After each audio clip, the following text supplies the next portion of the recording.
Welcome to Marhaba kids mall Islampura Malegaon.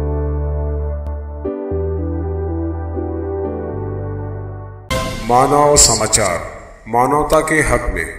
Manav समाचार में आप सभी का इस्तकबाल है, स्वागत है।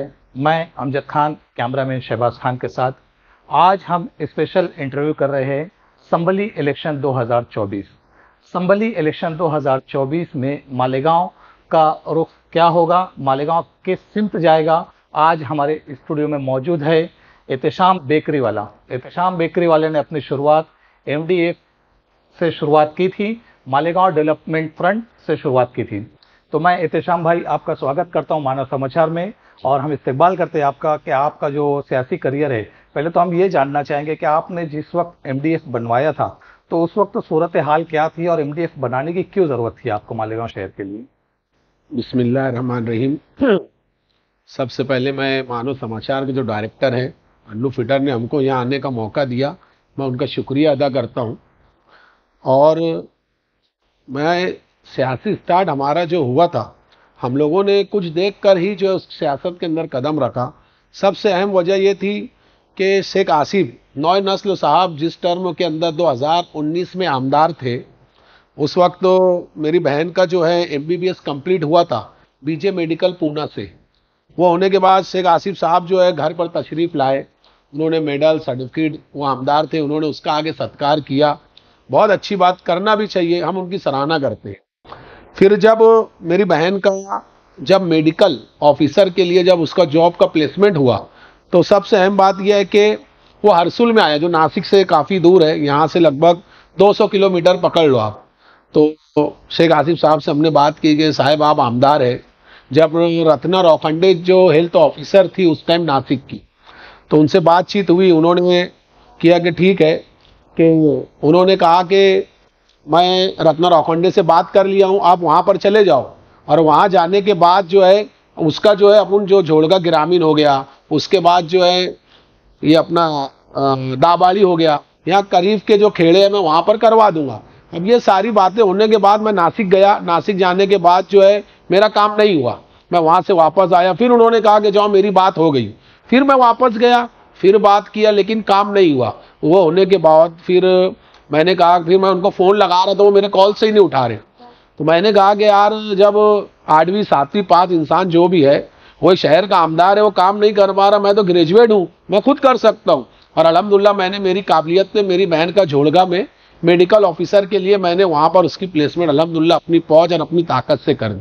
तो एक ग्रेजुएट और पढ़े लिखे इंसान में बहुत सारी काबिलियत होती है, और अल्हम्दुलिल्लाह ये हो गया। उसके बाद कोरोना का माहौल आया। कोरोना का माहौल आने के बाद मैं ये देख रहा था कि शहर के हॉस्पिटलों के अंदर जो है अपना जो है सिलेंडर अवेलेबल नहीं, डॉक्टर्स अवेलेबल नहीं, मारा मारी का माहौल, और कई ऐसी जानें जो शहर के लिए बहुत ज़्यादा फायदेमंद थी, और शहर के ऐसे जिम्मेदार जिनको देखकर हम उनको सरपरस्त कहते थे, ऐसी जानें जो है कोरोना के माहौल में गई, लेकिन कोई पुरसान हाल नहीं, और सारे लीडर घर के अंदर बंद हो गए। और जितने भी सोशल वर्कर थे और BGO में डॉक्टर थे, इन्होंने जो फील्ड के ऊपर काम किया। ये देखने के बाद और उसी टर्म के अंदर मेरे वालिद का भी इंतकाल हुआ। इंतकाल होने के बाद मैंने ये अज़ाइम किया कि इतनी अच्छी अच्छी शख्सियत शहर से गुजर चुकी है, इनका इंतकाल हो गया, अब मेरे वालिद का इंतकाल हुआ, लेकिन अब मैं ये चाहूँगा कि कोई दूसरे के वालिद का इंतकाल ना हो इस तर्ज पे। तो इसलिए हमने सियासत में कदम रखा, और अल्हम्दुलिल्लाह जब से अब तक हम शहर में सैकड़ों नहीं हज़ारों काम कर चुके हैं। तो ये हमारी कोशिश है। एहतशाम भाई, जैसे आपने बताया कि आप शहर में तो MDF बनाने का मकसद यही था कि सियासत में आना, तो आज MDF के अलग अलग नुमाइंदे अलग अलग पार्टी में अपनी नुमाइंदगी कर रहे हैं, तो ये क्या वजह, MDF में क्यों फूट पड़ गई है? देखिए, सबसे अहम बात कि मालेगांव डेवलपमेंट फ्रंट हम लोगों का पहले ऐसा इरादा था कि हम जो एक तंजीम बना के शहर के अंदर काम करेंगे, काम करने के बाद एक प्लेटफॉर्म बनाएंगे। और अल्हम्दुलिल्लाह हमने हज़ारों काम MDF के बैनर तले किए, और इन सियासी लीडरानों की शहर को अक्कासी भी बताई। कोई अपने आप को जो है नस्ल 9 कहता है, अलग अलग अलकाब से अपने आप को पुकार रहे थे ये लोग, और काम इनका ज़ीरो था। ये सारी चीज़ों को देखते हुए फिर हमने डेवलपमेंट फ्रंट बनाई। लेकिन बोलते हैं ना कि कुछ सियासी लोगों से देखा नहीं गया, तो उन्हें हमारी टीम को तोड़ मरोड़ के रख दिया। उसमें जो हमारे लोग थे, किसने इसको ले लिया, किसने इसको ले लिया, इस तरीके से मालेगांव डेवलपमेंट फ्रंट में फूट पड़ गई। और हमने मेहनत की, जिस तरीके से ग्रीन ड्रॉ के जो हजरत कलीम यूसुफ अब्दुल्ला साहब यहाँ पर आए थे, हम उनके पास भी गए, हमने उनके पास भी सारी बातें रखी, लेकिन उन्होंने भी कोई ऐसा मतलब प्लेटफॉर्म नहीं बताया कि आप जो हम तुम्हारे साथ रहेंगे, अच्छा काम है। तो मैं ये कहूँगा कि शहर के अंदर हमने बहुत काम किया, लेकिन शहर से हमको जो रिस्पांस मिलना था और शहर के लोगों का जो तालमेल मिलना था वो हमको नहीं मिला, लेकिन फिर भी हम काम करते। इसका मतलब हम यही समझेंगे कि शहर की आवाम ने एमडीएफ को कबूल नहीं किया। नहीं, शहर की आवाम ने उसको काम के जरिए कबूल किया, लेकिन सियासी लीडरानों ने उसके अंदर फूट डाल दी। जैसे कुछ लोगों ने जो है सबको तोड़ के रख दिया। बात ये उन्हीं सियासी लीडरान के साथ तो आपके लोग काम कर रहे हो और आप भी काम कर रहे हो। जी बिल्कुल। जैसे हमने देखा कि आपका जो पिछले दिनों में आप कांग्रेस पार्टी के सपोर्ट में रहे। बिल्कुल। तो आप एमडीएफ से कांग्रेस पार्टी में जंप करने की क्या वजह थी? देखिए, हम लोगों ने ये सोचा कि कांग्रेस के अंदर जो है कोई ऐसे चेहरे नहीं थे कि जिस तरीके से जो है हमने ये चाहा कि अगर किसी बड़ी पार्टी, नेशनल पार्टी के अंदर अगर हम जाते हैं तो हम ज़्यादा से ज़्यादा जो है लोगों की मदद कर सकते हैं, ये सोचकर हम गए। और अल्हम्दुलिल्लाह मैं कांग्रेस में जाने के बाद भी मैंने बहुत ज़्यादा काम किया। वहाँ के सदर ने मुझको ये कहा कि आप काम बहुत तेज़ी से करते हो, थोड़ा सिलो काम करो को, और शहर को फ़ायदा पहुँचाने के लिए मुझे जो कोशिश करने रहेंगे मैं तेजी से काम करूंगा, आपके बोलने पे नहीं करूंगा। बस ये इख्तिलाफात ने मैंने कांग्रेस पार्टी छोड़ दी, क्योंकि वो मुझे सिलो काम करने बोल रहे थे और वो मेरा अंदाज नहीं है। तो आपने जब कांग्रेस छोड़ी तो फिर आप दोबारा समाजवादी पार्टी से क्यों राब्ता किया आपने? समाजवादी पार्टी में राब्ता करने की वजह यह थी कि मैंने अपना जो मैनिफेस्टो थे हमारे, मैंने वो मुस्तकीम भाई के पास भी रखा कि हम ये चाहते हैं कि एजुकेटेड, पढ़े लिखे हुए लोग जो है शहर के अंदर सियासत करें। उसके बाद नशा और जो है ये जो भ्रष्टाचार जो शहर में चल रहा है, ये सारी चीज़ें ख़त्म होना चाहिए। ये सारी मंशा को मानते हुए फिर मैंने समाजवादी के अंदर जो शमूलियत इख्तियार की। समाजवादी छोड़ने की वजह क्या है आपकी? समाजवादी छोड़ने की वजह यह थी कि जो मेरे वार्ड नंबर 14 जहां पर मैं रहता हूं, वो लोगों के वार्ड के लोगों का कहना यह था कि देखिए ठीक है आप समाजवादी में हैं, बहुत अच्छी बात है, मेरे को उनसे कोई इख्तिलाफात नहीं थे, लेकिन मेन बात यह थी कि जो मेरे वार्ड के लोगों की मंशा थी, जहां से मैं कारपोरेटरशिप का इलेक्शन लड़ूंगा, तो उन लोगों की मंशा ये थी कि आप जो है MIM जो है मुफ्ती साहब के साथ जो है आओ, उनके साथ जुड़ो, हम आपके साथ हैं। ऐसा उन लोगों का बोलना था कि इन सब सियासी बैकग्राउंड में मौलाना हमको थोड़े बेहतर लगे। जैसे एक दीनदार आदमी है, कोई कभी जो है नशा नहीं करते, किसी पे गोली नहीं चलाते, किसी की जातियात पर ये नहीं करते। तो ये सारी चीज़ें के लोगों ने मेरी जहन साजी की और मैंने वार्ड के लोगों के साथ मीटिंग की, और मीटिंग करने के बाद जो है मैं MIM में शमूलियत इख्तियार की। एहतशाम भाई, जैसे कि आप बता रहे हो कि मालेगांव शहर में नशा, गोली और ये सब चीजें जो भी आप बता रहे हो, तो और दीनदार है, ये सब चीजें क्या असेंबली इलेक्शन इस बुनियाद पे लड़ना मुनासिब है? नहीं, देखिए मैं तो शहर की आवाम से ये कहूँगा कि अगर आप अच्छाई का इलेक्शन लड़ना चाहते, आप जो है अगर देखो एक इंसानियत का कत्ल सारी इंसानियत का कत्ल है, ये एक इंसान का अगर कत्ल किया आपने, सारी इंसानियत का कत्ल किया। लेकिन मैं ये चाहता हूं कि हर स्टेज से एक दूसरे के ऊपर तंज मिजाजी, गोली मारना, धमकी और ये सारी चीज़ों की सियासत खत्म होना चाहिए मालेगांव शहर के अंदर, डेवलपमेंट के अंदर। आज मालेगांव शहर में उठाकर देखो, कोई जो है MBBS कॉलेज नहीं है कि हमारे जो बच्चे हैं वो यहाँ पर MBBS कर ले। कोई ऐसा बड़ा कॉलेजेस नहीं है जिसके अंदर जो है सुविधा, कोई ऐसा हॉस्पिटल नहीं है जैसे आज हमारे लोगों को धुलिया जाना पड़ता, कोई ऐसा गार्डन नहीं है जैसे बम्बई वगैरह इलाकों में जाएंगे। फंड तो तगड़ा है, 10,000 अपना जो है 1,000 करोड़ का बजट कारपोरेशन रखती है, उसके बाद MLA को सारे पैसे में, लेकिन आज भी शहर जो है डेवलपमेंट की तरफ नहीं है। तो इसकी वजह क्या है? एहतशाम भाई, मैं यहाँ पे आपको थोड़ा रोकना चाहूँगा। जैसे भी आपने बताई कॉलेज वगैरह की बातें, तो क्या ये कॉरपोरेशन की जिम्मेदारी है या कॉरपोरेटर की जिम्मेदारी है, एक MLA की जिम्मेदारी है? देखिए, अगर कारपोरेशन के हद में अगर ये आता है कि जो स्कूल की जो प्राइमरी स्कूलें हैं जहाँ पर बच्चे आज वो नशे के अड्डे बन चुके हैं, आप उठाकर देखेंगे हर जगह जो है, तो ये कारपोरेटर की जिम्मेदारी है और ये कारपोरेशन की जिम्मेदारी है कि वो स्कूल को एक ऐसा डेमो दे और वहाँ ऐसी आला तालीम करे कि वहाँ के बच्चे अच्छी तालीम करके आगे MBBS हो गया, इंजीनियरिंग हो गया, यानी 10 के बाद वो ऐसी तालीम हासिल करे। जिम्मेदारी सबकी है, कारपोरेटर की भी है और उससे बड़ी ज़्यादा जिम्मेदारी आवाम की है कि वो पैसा देकर वोट ना दे।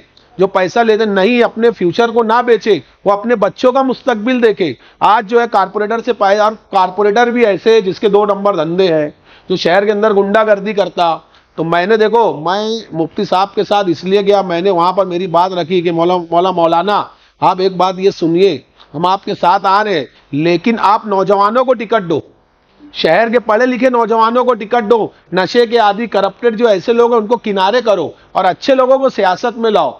और उसके बाद कॉलेजेस जो है वो शहर के अंदर आना चाहिए, गार्डन से आना। तो ये सारी बातों की तजवीज़ उन्होंने माना। फिर हम जो है मौलाना शाम भाई, मैं आपको यहाँ एक बात बताना चाहूंगा कि ये इलेक्शन असेंबली इलेक्शन एमएलए का हो रहा है जी। ये शहर की या फिर कॉर्पोरेटर या कॉर्पोरेशन का नहीं, ये असेंबली का है, पॉलिसी का है। तो अगर आप उस चीज पे अगर बोलेंगे तो हमारे व्यूअर्स भी और हमें भी कुछ आपसे सवाल करने में आगे। देखिए, एमएलए का जो काम होता है ना, एमएलए का जो काम है वो बड़े बड़े कॉलेजेस लाए, अपना जो शहर को डिस्ट्रिक्ट बना सकता है, एक आमदार शहर को डिस्ट्रिक्ट बना सकता, और ऐसे गार्डन्स जो तामीर मतलब ऐसे गार्डन्स ला सकते हैं वो, जिसकी वजह से हजारों लोग वहां पर जाकर जो है अच्छे इंतजामात से घूम फिर सकते, ये कर सकते हैं। उसके बाद जो है ब्रिज के जो बड़े बड़े ब्रिज जो है एक आमदार शहर के अंदर ला सकता है। उसके बाद जो है एमबीबीएस और बीयूएमएस कॉलेजेस, और जो नौजवानों को रोजगार नहीं है, जैसे आज जो हमारे नौजवान जो है नासिक हो गया, बम्बई हो गया, वहां पर जाकर कंपनियों में जॉब करते हैं,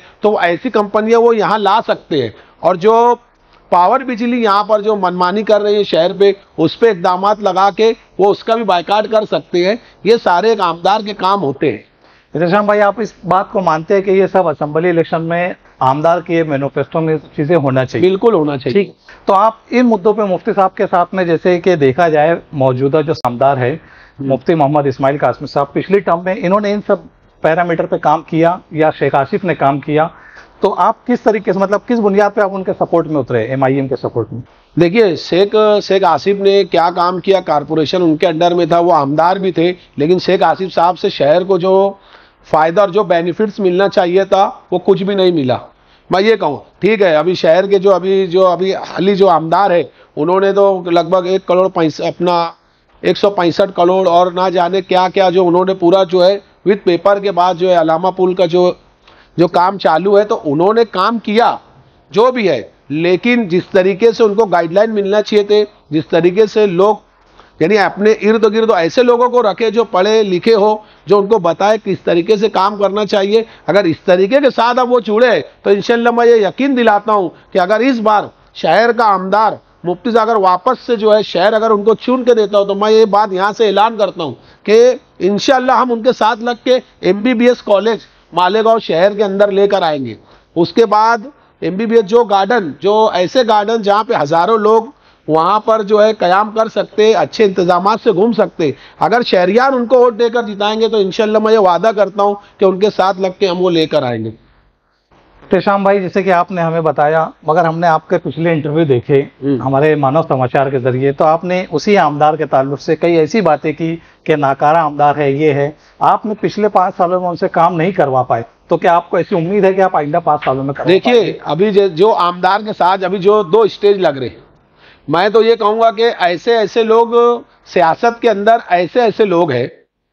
अभी मैं तुमको ये बताऊंगा कि जो 25 साल से सिर्फ कारपोरेटर ही है, अगर यकीन मानो, अगर एहसान बेकरी वाला को अगर 25 साल का पीरियड अगर सियासत में मिलता तो मैं यकीन दिलाता कि मैं शहर का एमपी होता। 25 साल का जो है एक्सपीरियंस शहर के लिए कम नहीं है। आज 25 साल से कोई कारपोरेटर की दुकान चल रही है, फिर उसके बाद जो है ठीक है, शहर के आमदार के साथ यही लोग थे जो अभी अलग अलग स्टेज लगा के बातें कर रहे, यही लोगों ने जो है आमदार के साथ काम किया।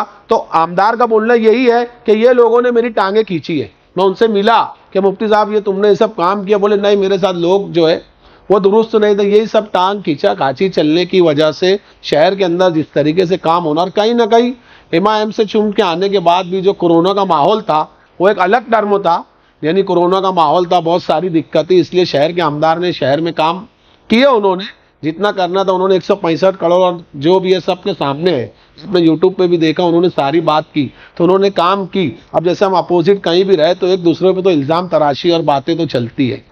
इसका मतलब यहाँ पे एहतेशाम बेकरी वाला साहब आमदार मुफ्ती मोहम्मद इस्माइल कासमी से पूरे तौर से मुत्तफिक है, इसलिए उन्होंने उस पार्टी का समर्थन किया। अगर ये बात बोले तो गलत नहीं होगा? नहीं, देखिए, मैं तो ये कहूँगा कि जितने भी शहर के जितने भी सियासी लीडरान हैं वो चारों पांचों जो भी खानदान जो यहाँ पे शहर के अंदर जो मतलब खानदानी सियासत जो शहर के अंदर चल रही है, उसमें आप उठाकर अगर देखेंगे तो मैंने ये देखा कि मैंने गौर किया कि इसमें मतलब सभी जो है एक ही जो है प्लेटफॉर्म के है, एक ही डब्बे के रुख है, लेकिन मैंने देखा कि कम कौन है ज़्यादा कौन है। जो कम मुझे थोड़ा सा बेहतर लगा कि नहीं ये आदमी अच्छा है, तो अल्हम्दुलिल्लाह मैं उसके साथ, वार्ड के लोगों के साथ मैं उसमें चला गया।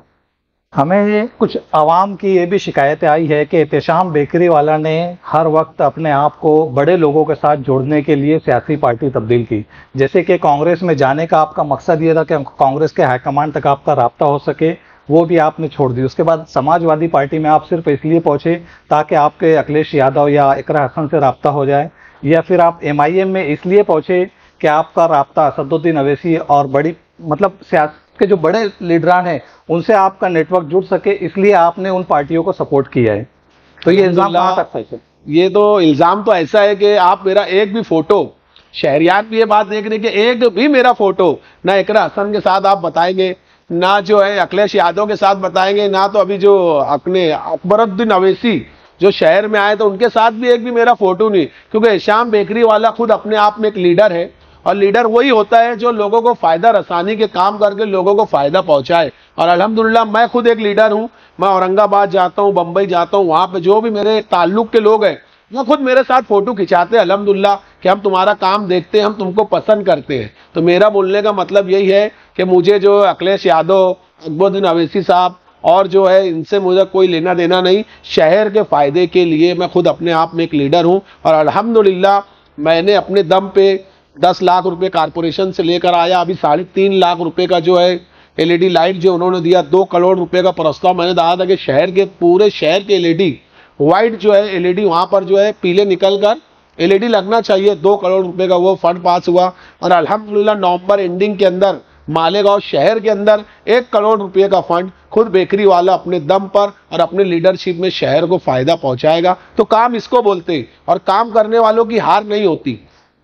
एहतशाम जी, आपने शुरुआत से जो बातें की है, हमने आपकी सभी बातें को नोट किया और सुना है, तो कहीं आपको ऐसा नहीं लगता कि आपको इस इलेक्शन में लड़ना चाहिए था या खड़े होना चाहिए था? देखिए, आमदार टर्म, अब आपने सवाल किया कि आमदार टर्म, देखिए मैं जो है कोई मतलब इलेक्शन लड़ना ठीक है, अच्छी बात है, लेकिन अब तक जो भी मामलात इलेक्शन, जितनी बातें आपने बताई कि आपने ये किया, आपने वो किया, आपने ये पार्टी से, आपके सिस्टर के ताल्लुक से, तो कहीं आपको ऐसा नहीं लगता कि आपको खुद मैदान में उतरना चाहिए था? नहीं, ये तुम्हारा अच्छा सवाल है, मैदान में उतरना चाहिए था, बहुत अच्छी बात है, लेकिन उसके लिए अपन अभी इतने प्रिपेयर नहीं थे जिस तरीके से। ठीक है शहर, क्योंकि देखो शहर के अंदर जब तक शहर जो है कामयाब और तरक्की नहीं कर सकता, जब तक शहर के अंदर अंधभक्ति शहर के अंदर खत्म नहीं होंगी। और मेरी लड़ाई यही है, मैं लोगों के बीच जाके लोगों को यही समझाता हूं कि जात, और उसके बाद जो है धर्म, फिर उसके बाद जो अंसारी दखनी, और उसके बाद जात बरादरी और अंधभक्ति अगर शहर से खत्म हो गई, यकीन मानो 1 रुपये के अंदर जो शहर का इलेक्शन होगा और आमदार 1 रुपये में इलेक्शन जीत के आएगा, अगर ये अंधभक्ति खत्म हो जाएगी। बस इसीलिए जो है सबसे अहम वजह यही है कि अंधभक्ति शहर से खत्म होना चाहिए। एहतशाम भाई, मैं आपसे वो सवाल रिपीट करना चाहूंगा कि आप MIM में किस बुनियाद पे गए? देखिए, MIM में जाने की वजह यह थी कि मैंने कहा कि मैंने सारे लीडरों को देखा। अब ये तो कोई कारपोरेशन का इलेक्शन नहीं था, ये शहर का आमदार है, और शहर के अंदर एक ही आमदार रहता है, तो ये इलेक्शन आमदार का था। तो मैंने सारे लोगों को देखा कि आमदार के काबिल कौन है, मैंने सारी अपनी बातें वहां पर रखी। मैंने जो है शहर के आमदार से 4 बार मेरी मीटिंग हुई। लोग 1 बार के अंदर मीटिंग करके स्टेज पे चढ़ते, मैंने 4 बार मीटिंग की। मैंने शहर के डेवलपमेंट में उनसे बात की कि शहर को जिला बनना चाहिए, MBBS कॉलेज आना चाहिए, IAS IPS की क्लासेस का यहाँ कयाम होना चाहिए, और सबसे अहम वजह नौजवानों को, ये जो बुजुर्ग जो है ठीक है हमारे सरपरस्त है, नौजवान पढ़े लिखे नौजवानों को सियासत में कारपोरेशन के अंदर आपको टिकट देना है। ये सारी बातें मैंने शहर के आमदार से की, और शहर का मुफायद और फायदा होना चाहिए, और जहाँ भी हमारी ज़रूरत होगी हम उनके साथ रहेंगे। मैंने उनको ये भी कहा, आमदार, ये सारी बातें होने के बाद हम जो है शहर के आमदार के साथ मैं गया हूँ, और वार्ड की लोगों की भी मंशा थी कि आप उनके साथ जाओ। तो इतने सारी चीजें होने के बाद इंसान क्या करेगा, तो मैं शहर के आमदार के साथ। भी आप जैसे बता रहे हो कि मुफ्ती मोहम्मद इस्माइल कासमी के साथ आप गए हो, तो समाजवादी पार्टी से शान हिंद है, और बाकी एजाज बेग साहब खड़े इधर से, और आसिफ शेख हैं, तो एजाज बेग, आसिफ शेख और शान हिंद, तो आप ये तीनों के सपोर्ट में नहीं जाने की क्या वजह रही? आपने इनसे भी राब्ता किया, इनके साथ भी रहे, एक मुख्तसर में आप बता दीजिए, आप इन तीनों को किस बाहर आपने इन तीनों को क्यों किया और इनको क्यों एक्सेप्ट किया आपने? देखिए, सबसे अहम वजह अभी जो इलेक्शन जो हो रहे हैं ना, ये मतलब अच्छाई और बुराई का इलेक्शन है। एक इंसान जो है, अभी मैं ये देख रहा हूँ कि ठीक है, एक होता दुनियावी इल्म होता और एक होता दीनी इल्म। ठीक है, दोनों इल्म होना चाहिए इंसान को। एक इंसान जो है फ़ोन उठाकर जो है शोभाताई बच्चों की वीडियोस घूम रही गाली देना, तो ये किस हद तक सही है? ठीक है, किसी को गाली देना, एक काम करने वाले एक मुखलिस इंसान को कहा जाता है कि आप काम मत करो, आप जो सिलो चलो। अरे भाई, मैं लोगों को फायदा पहुंचाने के लिए स्पीड काम कर रहा हूं, मैं बार बार कारपोरेशन जाऊंगा क्योंकि लोगों को फायदा करे, तो मैंने वहां रहा, वहां का टर्म देखा, वो सारी चीजें हो गई। उसके बाद समाजवादी के प्लेटफॉर्म पे आए, हमने वहां भी गौर और फिक्र किया, लेकिन जिस तरीके से रुझान और जिस तरीके का प्लेटफॉर्म उसको मिलना चाहिए था, वो समाजवादी को नहीं मिला। फिर उसके बाद ये लोग भी मेरे राब्ते में थे, फिर मैंने जो है मुफ्ती साहब से मैंने सब पे गौर किया, रिसर्च किया। और शेख आसिफ देखिए, जिस तरीके से किसी पे गोली चली, ये तो बिल्कुल मुझे पसंद नहीं है। एक इंसानियत का कत्ल, मैं बार बार कह रहा हूँ कि सारी इंसानियत का कत्ल है। तो ये सारी चीज़ों को सोचने के बाद तो मैंने सोच लिया कि नहीं भाई, हमको वहाँ नहीं जाना है। फिर मैंने मुफ्ती साहब से बात की, वो खुद मेरे ऑफिस पे आए, 2-3 बार आए। ठीक है, काम करने वालों को कौन नहीं पसंद करता है, सबको आना पड़ेगा। वो भी हमारे पास आए, हमारी बातचीत हुई, मैंने हमारी बातें रखी कि आप ये शहर को फायदा देंगे तो हम आपके साथ हैं, इसलिए हमने जो है उनको पसंद किया। एहतेशाम भाई, हम आपसे यहाँ आखिरी सवाल लेना चाहेंगे मानव समाचार का। कांग्रेस पार्टी, समाजवादी पार्टी हो गई है, MIM पार्टी हो गई, अगला आपका, हमें ऐसा लग रहा है आपका मंशा, क्या आप शेख आसिफ की सपोर्ट में होते? नहीं, अभी देखिए, सबसे अहम क्योंकि आपने सभी लीडरान को आजमा चुका है, यहाँ आपने आपके पूरे डिस्कशन में कहीं भी शेख आसिफ का नाम नहीं आया है, ना ही कोई मुखालफती अल्फाज आए आपकी जानिब से। तो हमें ऐसा लग रहा है मानव समाचार को कि आपका अगला मिशन कहीं ना कहीं शेख आसिफ। देखिए, मेरा जो है अभी जैसे जिस तरीके, ठीक है, मैं कांग्रेस छोड़ा, आपको बताया क्या वजह थी, मैंने जो समाजवादी छोड़ा क्या वजह थी। अगर शहर का फायदा नहीं होगा, शहर का फायदा अगर नहीं होता है, अगर MIM भी शहर के काम नहीं करती, मैं फिर ये बोल रहा हूँ आप लोगों को कि अगर MIM भी शहर का फायदा नहीं करती, ये भी भ्रष्टाचार अगर नहीं बंद होता है, और ये भी अगर करप्शन करती है, ये भी अगर गलत काम करेगी, ये भी अगर किसी पे गोलियां बरसाएंगी और इस तरह की हरकत होंगी, और शहर का फायदा नहीं होगा, शहर का विकास नहीं होगा, तो अल्हम्दुलिल्लाह शहर के फायदे के लिए मैं इसको भी छोड़ने के लिए तैयार हूँ, अगर शहर का फायदा रहेगा। ठीक है, शुक्रिया एहतेशाम भाई आपका मानव समाचार में। मैं यहाँ पे आवाम से यही बताना चाहूँगा कि मानव समाचार किसी भी सियासी पार्टी के प्रचार के लिए नहीं है, और ना ही हम किसी सियासी नुमाइंदे का प्रचार करने के लिए उन्हें बुला रहे। हम सिर्फ नुमाइंदों की और प्रवक्ता के सिर्फ जानकारी लेना चाहते हैं कि उनका क्या रुझान रहा है और क्या एक्सपीरियंस रहा है। इसमें मानव समाचार का झुकाव किसी भी पार्टी की तरफ नहीं है। आवाम आने वाले 20 तारीख के इलेक्शन में वोट करे, ज़्यादा से ज़्यादा वोट करे। मानव समाचार सिर्फ यही अपील करेगा। शुक्रिया। कैमरामैन शहबाज खान के साथ मैं अमजद खान।